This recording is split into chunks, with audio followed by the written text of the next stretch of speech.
Hello and welcome everybody to today's edition of Mexico News Network's Breaking News Business. I'm your host, Elliot Bullman. Remember to follow us on all our social networks and to catch us every day by logging onto our website, mexiconewsnetwork.com, for relevant stories and news. Let's start with today's show. Mexico is one of 3 countries in Latin America where social startups have reached a higher level of development. However, they still face challenges when compared with advanced economies, and the problem lies in the discontinuity of the financing chain, according to a study by IESE Business School. While the country has developed strong startup companies in certain sectors, when it comes to the financing chain, there's a lack of continuity. The study shows that while there's a serious shortage of seed capital available, the availability of capital for expansion and rapid growth is abundant. The study contends that Mexico needs to open up the market for various types of financing applied to social startups at their different stages or needs: capital, mezzanine debt, and crowdfunding, whilst it stresses the importance of innovation in creating profitability flows for the investment. Increasingly, more specific investors dedicated to impact investment are emerging. Financial investment funds such as Ignia, Adobe Capital, Monte de Piedad, as well as international institutions such as the IDB, MIF, Swiss Cooperation Fund, or USAID. An important footnote here is that according to new research released by the company Amway, Mexico has the second highest potential for startups after Colombia in Latin America. And 56% of Mexicans imagine themselves starting up their own business compared to 63% in Colombia and 39% globally. Globally, 70% of entrepreneurs are afraid of failure, whereas in Mexico, 47% of respondents don't have this fear, and the country is placed in the top 3 countries where people do not consider losses as an obstacle to starting a business. According to the Amway study, 1 out of every 3 Mexicans consider access to capital as vital to starting a business, either through government funds or loans to promote entrepreneurship and enterprise foundation. Moving on. The port of Progreso, Yucatan, will have the largest and most modern shipyard in Latin America upon completion of a $71 million project. Diques Peninsulares, also known as Dispensa, will invest the money over a 5-year period, expanding existing facilities.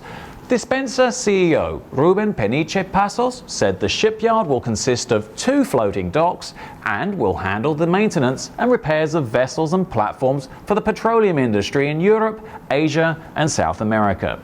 Once in operation, the project will generate 400 specialized jobs, paying a monthly salary of 18,000 pesos.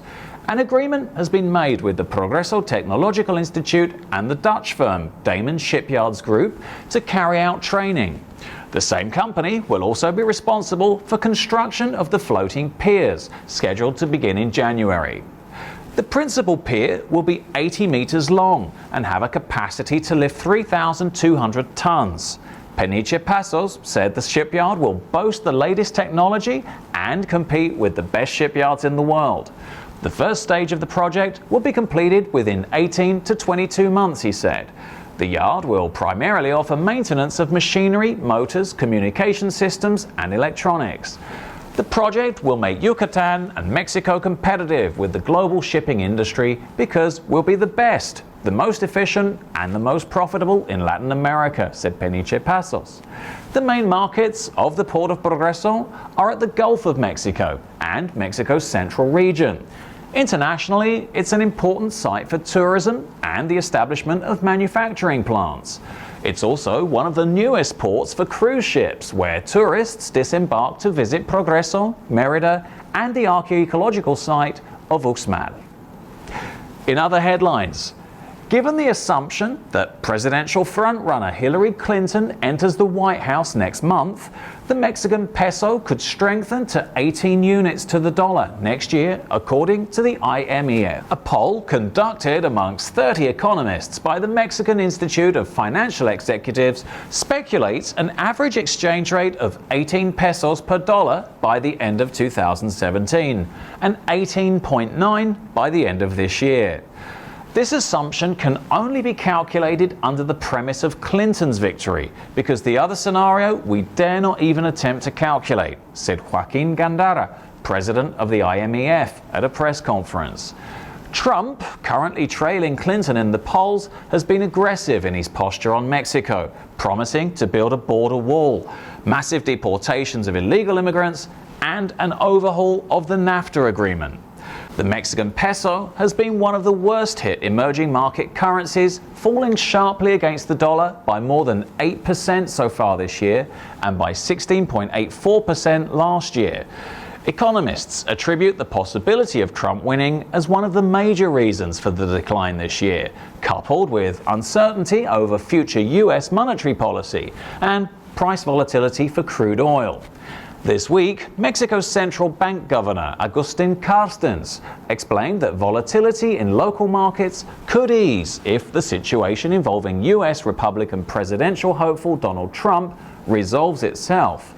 Noting that Trump has made very specific comments about Mexico, Carstens told local radio that everything points to this resolving itself, and let's hope that this is the case.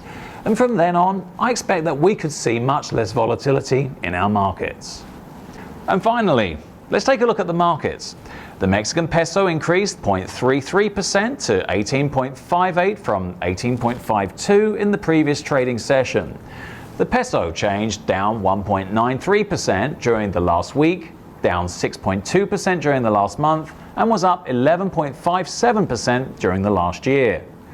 Mexico's IPC index increased 0.8% to 48,493 from 48,106 in the previous trading session. Mexico's IPC index changed, up 1.57% during the last week, up 4.64% during the last month, and was up 9.15% during the last year. This was all for today. Thanks for staying with us. I'm your host, Elliot Bullman. And remember to follow us on Facebook, Twitter, and Google+. Log on to MexicoNewsNetwork.com for more information on Mexico and the world. Until next time.